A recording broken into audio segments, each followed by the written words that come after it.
Hello my friends and welcome back. I'm Chisco Gaming, and in today's video, sponsored by the makers of Civilization Heirs and Allies, I'm going to break down how to make a badass combo army so that you can slay your enemies. And if you haven't already downloaded the game, you can use the link down below in the description to go and download. So let's dive right in to what makes a combo army powerful, and then I'll break down the different components that make this thing work. And it's not a coincidence that I have this particular hero up on the screen, all right? So a combo army takes advantage of skills and effects that happen after you deal a basic attack. Combo heroes will trigger their main skills after launching a basic attack. So these armies are going to thrive off of ways to get extra basic attacks, because that gives more opportunities for these skills and abilities to trigger that happen after doing a basic attack. So the long story short of what is a combo army is that it's an army that tries to burst out an enemy with a series of actions that happen so fast the enemy can't react or do anything about it. And often you can take out your enemy within a single turn. Okay, so what could you do to trigger all these basic attacks? There's a couple things. The most common way to trigger your extra basic attacks is from the hero's main skill and also from skill cards that you deploy onto your heroes. So heroes can have really two main buffs that give you extra basic attacks. The first is called a double attack. As you can see, land additional basic attacks is the way it's described, but it makes it so that the hero attacking does an extra basic attack. This does not stack, so any hero can only have double attack apply to them once in a given turn, all right? So it's an extra basic attack, does not stack. Compared to Pounce. Now, Pounce is described as in-game as land multiple basic attacks. So if I head back to Teresa here, I can show you that she's got this cool little thing. As I tap away, Pounce, all right? Land multiple basic attacks. But if you actually read this particular skill, you can have Pounce apply multiple times per turn. So you can get many extra basic attacks from Pounce. And at the time of the recording of this video, it's typically like the Vanguard hero in the lineup that will have this Pounce effect. Okay? So unlike double attacks, which cannot stack, Pounces can stack and enables you to do many basic attacks in a single turn. Pounce is, at the time of this recording, only available from a hero main skill and some unit types. So double attack is obtainable in a bunch of different ways, from either the main skills, the skill cards, hero bonds, titles. There's a bunch of different things that you can do to get double attack. But Pounce, a little bit more difficult to get. So if you want to start building a combo army, if you're sold on like, okay, bursting out an enemy sounds pretty good, let's start with the captain slot, all right? We're going to build our army. We're going to start with the captain slot. And in the captain slot, you're going to want to place the main combo damage dealer. They're going to benefit from all the buffs that we talked about earlier, getting all these extra attacks. And there's two types of combo captains, okay? There's an attack-based combo captain and an int-based combo captain. Attack combo captains mainly use cavalry. Int combo captains can vary from ranged or potentially cavalry. And just to give a few examples of some int combo captains, you've got heroes like Gilgamesh, Tamaris, George Washington that are really solid int combo captains. Attack combo captains would be Richard, Otto von Bismarck, and Coupe. So once you have those commanders, and like you can see, I'm currently not running any of them. If I scroll on down, actually, do I have some of these to show you? Yeah, like I have Richard, for example. Okay. And if you're like, well, why is he a combo attack commander, right? So after using a basic attack, increase own combat damage, but like it says combo up top and after a basic attack. Right? Like that's the giveaway. All right. So what skills do you put onto these captains?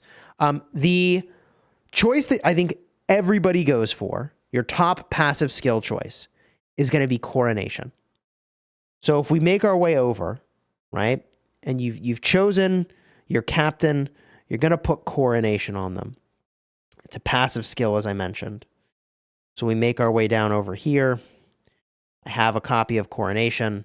During the first 3 turns, increase your own passive crit rate and gain double attack each turn, delivering an additional basic attack. I mean, come on. Like, this is exactly it. So you get your double attack effect, and also you increase your crit rate. There it is. Okay. So the other thing that you want to have is some titles potentially on your captain that are very powerful. By the way, in this game, a crit is, I think, 150% damage, not 200% damage. So it's not doubling your damage, but like crits are still very powerful, right? And I think that Coronation might be the best source for double attack if the hero can't gain it on its own. That's like, this is probably the best way to give it to them at that point, all right? And after you lock in Coronation, the rest of your gold combo skills will depend on like what captain you're using. If you had an attack-based captain, you're looking at Ambidexterity, Tempest Blades, or Daunting Charge. An int-focused combo skill captain would use Sustained War, Drawing Strength, or Historical Turn. And you can always kind of like use different skills if you want, but those are like some of the main combo skills. Because they trigger after a basic attack has been used, and you're going to try to generate all these extra basic attacks, right? It's also important to mention that some captains actually have titles that are very powerful. Now, although I don't have Gilgamesh, he's the perfect example of a combo captain that has a title that's very powerful. So, for example, he's got Composed. That gives him a 50% chance of being immune to Disarm. Why does that matter? Well, you can really wreck a combo army with Disarm. It makes it so you can't do basic attacks. So, like, obviously that shuts down combo armies. So giving them a chance to be immune to that type of control effect is really, really, really powerful. So always check to see if your captain has one of these really powerful titles. All right, next up, let's look at another crucial part of building your combo army. Let's go to the Vanguard slot. The Vanguard slot, as I mentioned, is a slot that typically can provide the Pounce effect. Okay, Pounce is where it allows your combo captain or your center to get multiple bonus basic attacks, which is a huge win. And this should always be the rule of thumb, that you never run a combo army if you don't have a Vanguard or, in some cases, a center that can provide Pounce. The whole point of a combo army is to burst someone out before they do any meaningful damage to you. So without Pounce, your combo army is not going to have enough burst, and you might just lose. So your goal is to be squishy, slam a ton of damage, and end them before they get a chance to end you. So this component is very important for building out the combo for your combo army. Okay, heroes that provide Pounce typically also have a really high Agi score. I keep going back to Teresa here because she's a perfect example of a hero you could use for this. Saladin also works, Peerless Hero. Casimir also works. So which skills are you going to put onto your Pounce heroes, even if they're not the Vanguard? You're typically looking for engage skills, weirdly enough. You're looking for preemptive action. It applies Disarm, where they cannot use basic attacks. And also Total Blockade, which applies silence. Your enemy cannot use active skills. So you're doing this because what your Vanguard is going to do is make the other piece of your army that does lots of damage get lots of extra basic attacks and keeps you alive long enough to do it. That's the idea. That's why you want to disarm so that your enemy can't use basics, and silence so they can't use active skills. Shut down the enemy and then blow them out. That's it. Okay, with several turns of massive damage. There are other skills that also obviously work, and there's honestly like too many to go through. Just you're going to need to match like based on the hero you use and the skill choice that you have available. All right. Now there are other heroes that you can use that do not have Pounce in your Vanguard slot. Examples will be Arthur Wellesley and Victoria. And a lot of people, I believe, will have their hands on Wellesley. he is relatively easy to obtain. So why is it that you can do this? So I've been told Victoria was good in the past, but maybe not as good in the Season 2 meta. Her main skill was another source of double attack. So you should only use her if you don't have any other way to get double attack.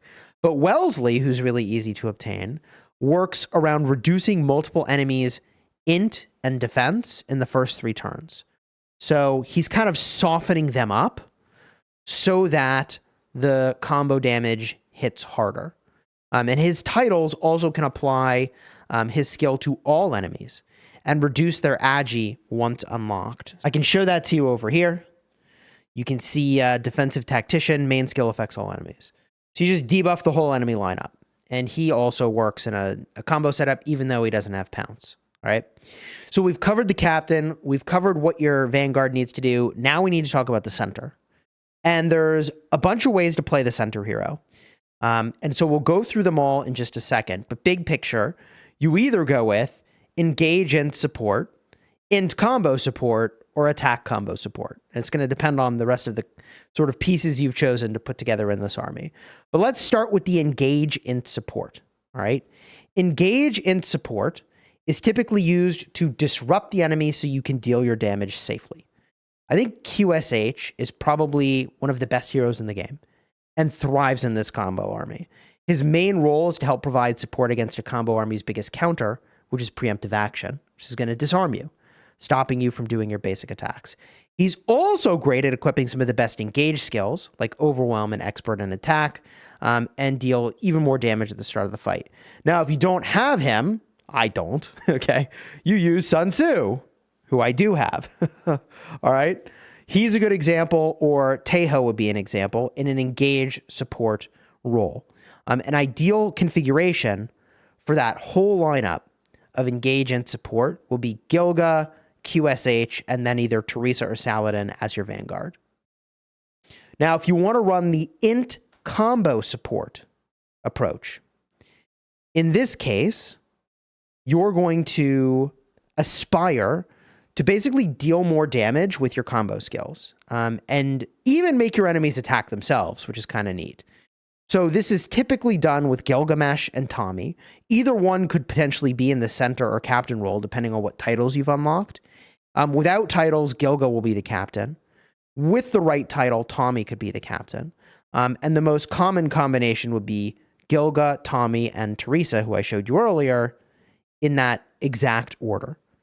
Gilgamesh can have a chance to be immune to disarm with his title, which makes your army nice and safe.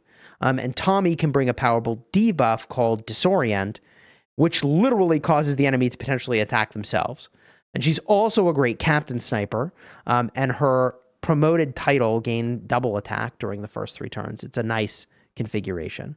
And another noteworthy mention would be Nathaniel Green. He can increase the trigger rate of combo skills for infantry, ranged combo heroes, and also increase the stats for cavalry combo heroes. A few skill examples to use would be Overwhelm and Expert in Attack. And finally, the attack combo support. So the goal of combo support setup is to trigger more combo skills, but typically this variant of that is going to scale off of crits. So you take a slant toward crit chance and crit damage if you go with attack combo support as your style.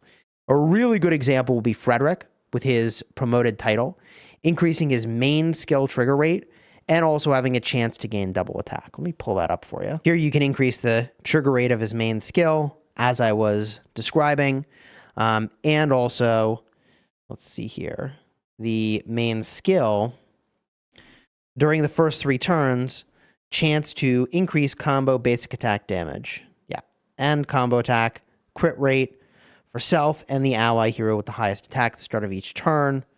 And after landing a crit, increase the target attack damage taken. Like, dude, it's just totally nuts. Frederick is really great with the German bond, Teutonic tradition. Okay, and here it is. Increase all allies' tactical attack crit rate. Grant the captain double attack for the first 2 turns. Totally nuts. This way you can deal massive basic attack damage with crits to wreck your enemies. And another bond where Frederick shines is actually the chivalrous bond, where you pair with Saladin and also Richard.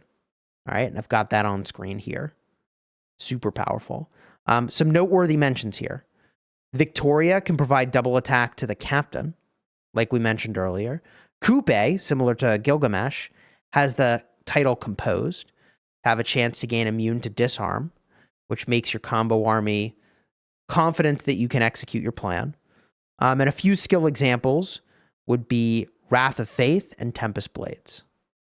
Now look, I know we covered a lot here, but as you build your combo army, there is one other consideration, and that is going to be the unit selection. Heroes like Saladin are going to require cavalry, so like just be mindful as you build out your combo army to take over the world, okay? So long story short, combo armies are incredibly powerful, but they really require a lot of, to reuse the word, combo pieces to fire off, right? But when you have all those combo pieces, yeah, it really sings. You go in with the game plan of blowing up your enemy before they can do anything to you, and it is savage. If you found the video helpful, do me a favor of throw a like on here and consider subscribing to the channel. I'll be breaking down the other army styles that you can go create as well. That will be coming soon, so subscribe so you don't miss it. And thank you again to the makers of Civilization Eras and Allies for sponsoring this vid. Until next time, you have fun smashing your enemies. Take care, everybody.